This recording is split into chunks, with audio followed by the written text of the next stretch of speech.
with you. And with your spirit. Reading from the Holy Gospel according to Luke. Glory to you, Lord.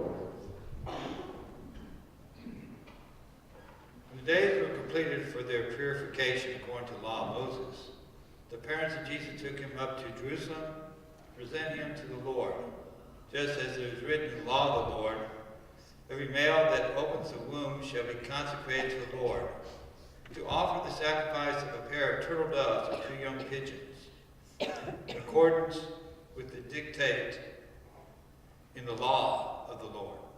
Now there was a man in Jerusalem whose name was Simeon. This man was righteous and devout, awaiting the consolation of Israel, and the Holy Spirit was upon him, and been revealed to him by the Holy Spirit that he should not see death, for he had seen Christ the Lord. He came in the Spirit into the temple, and when the parents brought in the child Jesus to perform the custom of the law in regard to him, he took him into his arms and blessed God, saying, Now, Master, you may let your servant go in peace, according to your word. For my eyes have seen the salvation which you have prepared in the sight of every people, a light for revelation to the Gentiles and the glory of your people, Israel. The child's father and mother were amazed at what was said about him. And Simeon blessed them and said to Mary, his mother, Behold, this child is destined for the fall and rise of many in Israel, and to be a sign that will be contradicted in yourself, a sword will pierce, so that the thoughts of many hearts may be revealed. There is also a prophetess, Anna, the daughter of Phanuel of the tribe of Asher. She was advanced in years, having lived 7 years with her husband after her marriage, then as a widow until she was 84. She never left the temple, but worshipped night and day with fasting and prayer. Coming forth at that very time, she gave thanks to God and spoke about the child to all awaiting the redemption of Jerusalem. When they had fulfilled all the prescriptions of the law of the Lord, they returned to Galilee, to their own town of Nazareth. The child grew and became strong, filled with wisdom, and the favor of God was upon him. The gospel of the Lord. Praise to you, Lord Jesus Christ.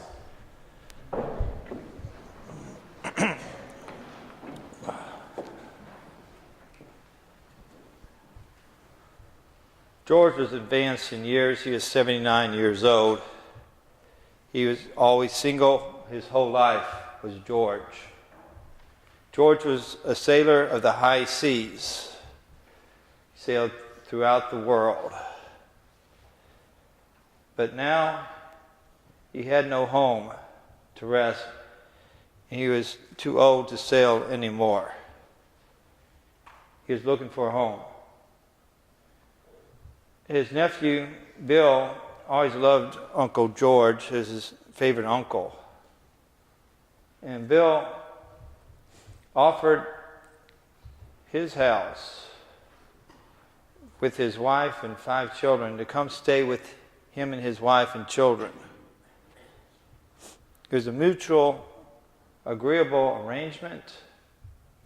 Now George finally had a home, and Bill and his family could travel the world in imagination by hearing all the stories and adventures that George had done. Now, Bill was bored and disconnected to family life. He was one who didn't like all the responsibilities, the breadwinner. Seems like he was chained. He couldn't do what he wanted to do. And he expressed this from time to time. He wanted to be footloose and fancy-free like Uncle George had been. And he expressed that from time to time. Well, one night after dinner, Uncle George was telling another great story about a far-off adventure in a foreign land off the high seas.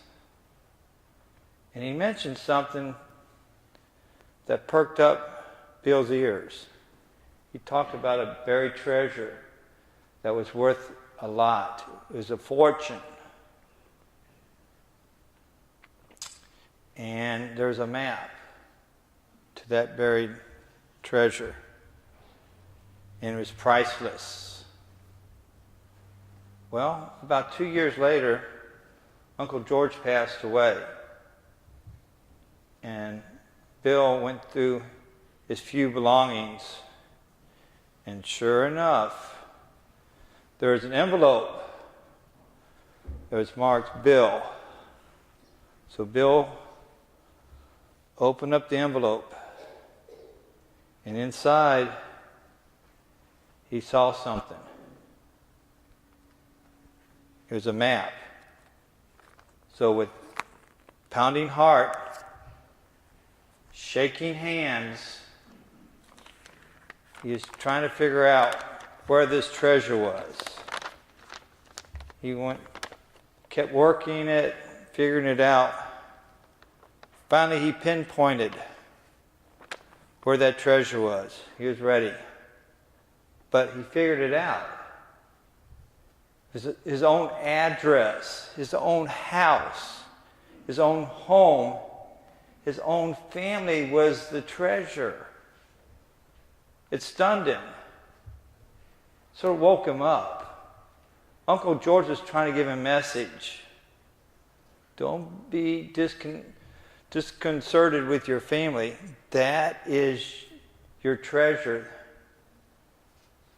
That is what your fortune is. There's nothing more important or worth more. Worthwhile is your family. So he started spending more time with the family, doing things with them, being there for them. He put his whole heart and shared his love for each one of them. They were going, well, what's happened to you? But they said, keep it going. We're so happy. Now I've got a question to ask you. And I've asked it for the last 2 Masses, and no one gets it right. So I'll just warn you, don't be discouraged. Let's say that's not it. What is your treasure? What is your treasure? Who can tell me? My home. Your home. Your relationship with God. Okay, you guys, I'm warning you, it's wrong. Your treasure is what our feast day is today, the Holy Family. Jesus, Mary, and Joseph. Jesus, Mary, and Joseph is it because they show us how to put love in our own family. And the number one thing for them was love.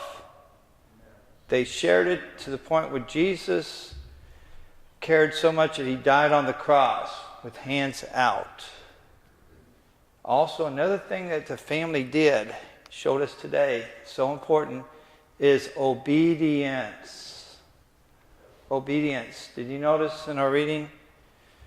According to the dictate of the law of the Lord, and they had to have the turtle doves or the young pigeons, and they did everything they're supposed to with the circumcision and all the subscriptions of the Lord and the law of the Lord. They went down to every detail. And so it's a good thing for us to know about that, the Holy Family. Now, St. Paul, in our second reading from Colossians, there had to be some problems with the family in that community as he wrote to that church in Asia Minor, because he talked a lot about the family there. He said, make sure you guys are kind and gentle and patient with one another, to bear with one another, to forgive one another, to love your spouse, not to be harsh with each other. I think it's a good thing for us. When I was growing up in Union City, Tennessee, you have to remember there were 6 of us kids. The thing was, at one point, we We're carrying home attitudes and name calling to our siblings. There was 4 teenagers, with one almost a teenager, and she's just as bad as the rest of the teenagers, with the attitude and all. We were calling people's names and fighting and arguing and having all kinds of attitudes. All of a sudden, Mom said, "Oh, come on, we have a little meeting here." She says, from now on, no fighting, no raising voices with each other, no pushing, no shoving, no hitting, no calling names. Get rid of the attitudes. Then she said something, because we didn't even realize we were doing it, but we were saying, shut up, no more shut ups. Because we say shut up, it really stopped the other person cold in their track. No more shut ups. It brought peace and love to the family. And so, no nagging on parents' parts, but on the children's parts too. Obedience. Do what they tell you right away. A lot of times children forget, and then the parents get all upset. Children, if you'll do what they tell you to do, go clean up your room, go take out the trash. Do it right away. Stop whatever you're doing and do it, and then go back to Mom and Dad. Then you got them and say, I've done that. Is there something else you'd like for me to do? Even if you're doing our homework, put our homework down. Turn off the television if you're watching television. Go do it and then go back to Mom and Dad. I'll clean my room. Would you like to inspect it? And is there something else would you like for me to do? See? And then, we live in a world that's got its problems, country that has major problems, city that has problems. We're not going to dwell on that. But we got a remedy. We got a solution. We got an antidote. And that antidote is strengthen the family. That's the core unit of society. That's the fabric that has held everything together. For strengthen that through, I would say, is through what the treasure came down. But I would do that which the Holy Family gives us the best example, is prayer. They had like he was saying, they had a great relationship with God. If we pray to the Lord, mealtime is great. Mealtime is great. I remember praying at night before we went to bed. I know another one that a lot of people do. We didn't do it, but I'm telling you, it's a great idea. It's saying a rosary at least once during the week at night with the family. There's nothing more powerful than that. Prayer is going to strengthen the family. We don't have to worry about our neighbors or whatever. Just work on our own unit and become strong. So blessed New Year. And we're so thankful for our feast day today. It's the Holy Family. And you guys, each one of your families are holy also because you put Christ in it. Amen.